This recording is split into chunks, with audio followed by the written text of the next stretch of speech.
শুনুন, একটু মনের কান দিয়ে শুনুন, আপনার রব কত দয়াবান, আপনাকে কত ভালোবাসে, আপনাকে বাঁচানোর জন্য আপনার রব কত সুন্দর প্ল্যানিং করেছেন, কখনো ভাবেন নাই? জন্ম দেওয়ার কারণে মা যদি সন্তানকে এত ভালোবাসে, অপরাধ করার পরও মায়ের থেকে বাঁচাই নেই, যেই রব সৃষ্টি করেছেন, লালন করেছেন, পালন করেছেন, সেই রব আপনাকে কতটুকু ভালোবাসে একটু তো কল্পনা করে দেখুন। রব্বে করিম একদিন মুসা নবীকে বললেন, মুসা অমুক পাহাড়ে যাও, ওইখানে আমার একজন বান্দা আছে যে 70টা বছর ধরে ইবাদত করে করে আমাকে খুশি করতে চাচ্ছে। 70টা বছর সবকিছু ছেড়ে পাহাড়ে চলে গিয়েছে শুধু আমাকে সন্তুষ্টি করার জন্য। 70 বছর ধরে সে ইবাদত করছে। মুসা নবী শুনে খুশি হয়ে গেলেন, আমার উম্মতের মধ্যে এমনও আছে ইবাদতকারী বান্দা যে 70 বছর ইবাদত করছে, এটা তো আমার জন্য প্রাউড কথা, আমার জন্য আনন্দের কথা।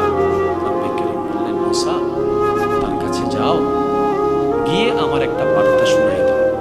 ইয়া রব, কি বার্তা?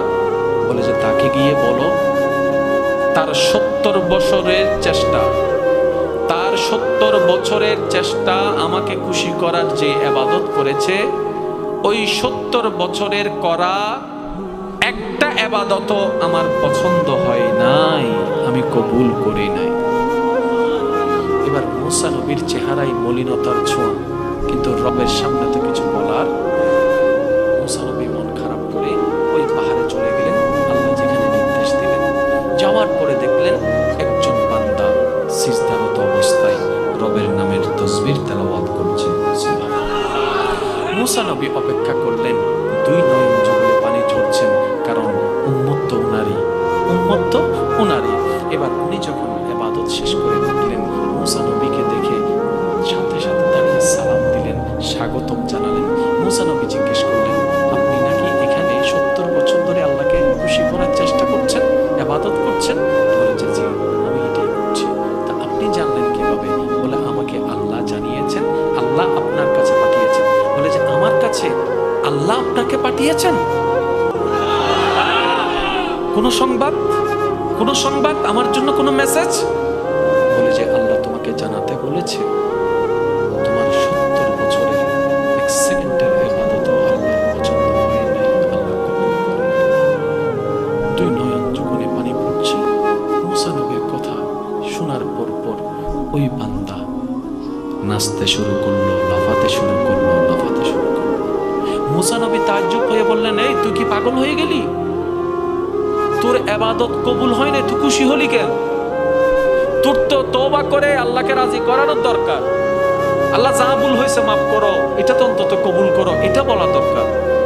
তুই এরকম খুশি হয়ে লাফাচ্ছিস কেন? পাগল হয়ে গেলি নাকি?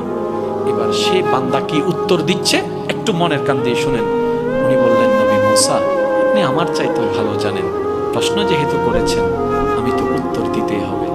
আমি হচ্ছি বান্দা, হুকুমদাতা আল্লাহ, উনি হুকুম দিয়েছেন, আমি করা দরকার করেছি, করা দরকার করেছি, যতটুক পেরেছি ততটুক করেছি।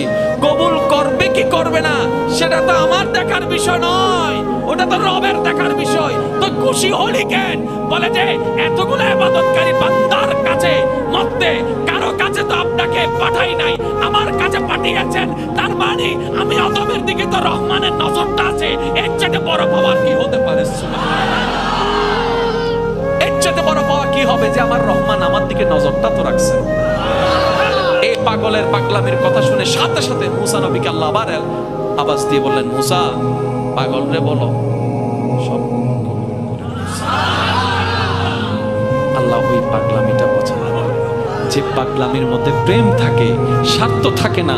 একটা সিজদা দেন রবের জন্য ভাই, একটা সিজদা দেন, কিন্তু যে সিজদাটা দেওয়ার পরে উঠার সময় আপনার মন বলতে হবে, আমি এটা জীবনের বেস্ট সিজদা দিয়েছি, আমি এটা আমার রবের জন্য দিয়েছি, স্বার্থের জন্য দেই নাই, টাকা পাওয়ার জন্য দেই নাই, পরীক্ষায় পাস করার জন্য দেই নাই, অমুককে প্রেমে পাওয়ার জন্য দেই নাই, অমুককে বিয়ে করার জন্য দেই নাই, জান্নাত পাওয়ার জন্য দেই নাই। মওলা তোমার জন্য দিয়েছি, তোমার জন্য দিয়েছি, তোমার জন্য দিয়েছি। রব জিজ্ঞেস করবে, বান্দারে তুই কি জান্নাত চাস না?